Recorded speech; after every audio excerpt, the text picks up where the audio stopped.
Say China's proposed conflict mediation role deviates from its decades-long policy of non-intervention. The US, the EU, and the African Union have all at times tried to mediate conflicts in the region with limited results. The Ethiopia-Tigray conflict, coups in Sudan, a stalled peace process in South Sudan, and the worst drought in 4 decades are some of the crises currently threatening stability. Ethiopia's National Security Advisor, Redwan Hussein, says conflict in the Horn of Africa should be resolved locally in collaboration with international partners. I'm well aware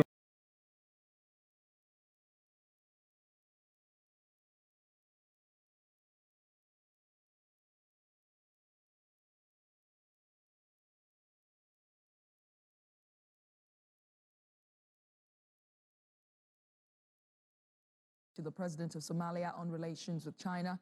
She joins me from Garowe, Somalia. Thank you so much for making out time to speak to Africa Matters.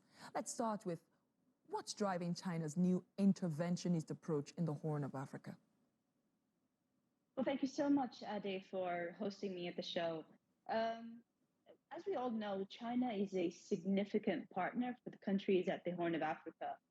China has significant investments, both in infrastructure and also other financial investments. It's host to some of its regional hubs for some of its biggest companies. At the same time, China has a significant diaspora population who live in countries in the Horn of Africa, in Djibouti, in Kenya, Ethiopia, and in Tanzania. But also, most importantly, the Horn of Africa is host to China's only overseas military base, which makes China very significant investor, and it gives us a huge stake in the peace and stability of the Horn of Africa. But why now, though? Well, I believe that this has been a long time in the making. It is not something that just came out of nowhere. However, I believe that the conflict in Ethiopia and its repercussions and effects on the overall environment of investments in the Horn of Africa has made a significant impact on China's approach to the Horn of Africa. So you would say that, this is not, as you said, something that came out of nowhere. It was premeditated, all the while when the rest of the world was suspecting that China one day could make a U-turn in terms of its policy on Africa, get involved beyond trade and investment.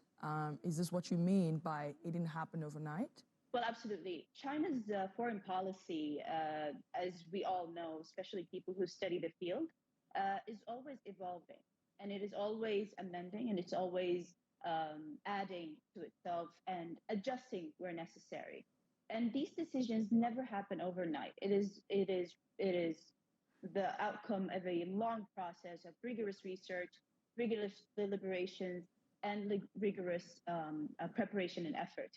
So I believe this has been a long time in the making, and it is the outcome of an ever-evolving China's foreign policy, not just towards Africa, but its overall foreign policy.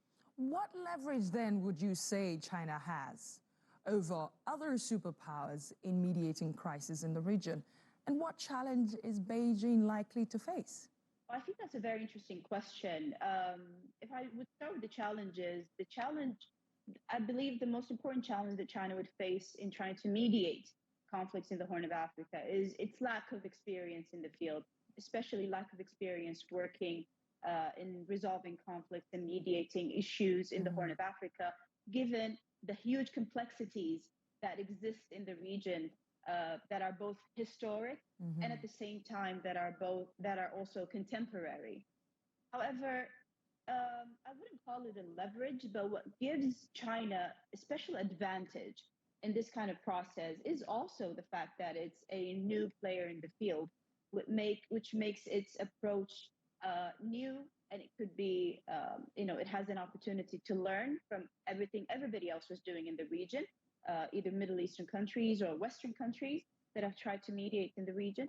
It can learn lessons from these efforts and approaches and expand on them or add to them using its own historic and cultural background. So if this peace resolution that China is proposing succeeds in the Horn of Africa, do you see China replicating that approach across the continent? And at what point would it stop? What else would China want to do on the continent? Well, the African continent is an important development partner for China, just as it is an important development partner for the rest of the world. However, it holds a very special place when it comes to China-Africa relations, because Africa is one of the last places on this planet which is at a very early stage of its development, which gives China and also other countries an opportunity for investment and an opportunity for growth. So this is why Africa is very important for China. Now, if we're asking the question, what else would China be doing? Would it be replicating this across the continent? I definitely believe that this is a trial, and if it does succeed, then China would take this approach not only across the continent but also across the world as it discovers its new powers. Yes. All right, thank you so much. Hodan Abdi, former senior advisor to the president of Somalia on relations with China. Thank you so much.